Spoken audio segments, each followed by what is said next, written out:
Mheshimiwa mgeni rasmi, nikiwa kama waziri mwenye dhamana pamoja na dada yangu Likia, tunajua kwamba mwakani kuna maandalizi, tuna mashindano ya AFCON. Kwa kweli Zanzibar wamejipanga kikamilifu, Dar es Salaam wamejipanga kikamilifu na Arusha wamejipanga kikamilifu.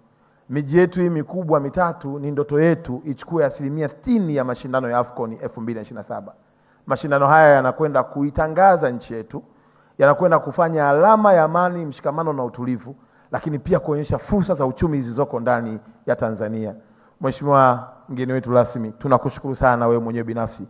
Tumekuona unavyofanya kazi usiku na mchana na kuijenga ndoto ya Watanzania, hasa vijana wenye vipaji, kuona namna gani ambavyo wanaweza wakatumia vipaji vyao na kubadilisha kwa uchumi.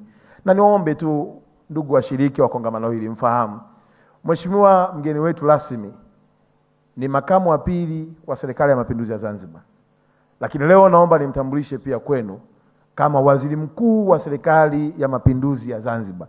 Shughuli zote zinazofanyika yeye ndo kiranja mkuu bungeni na hata huko nje, akisimamia kuona miradi ikitekelezwa kwa ndoto ya rais wetu Daktari Hussein Ali Mwinyi.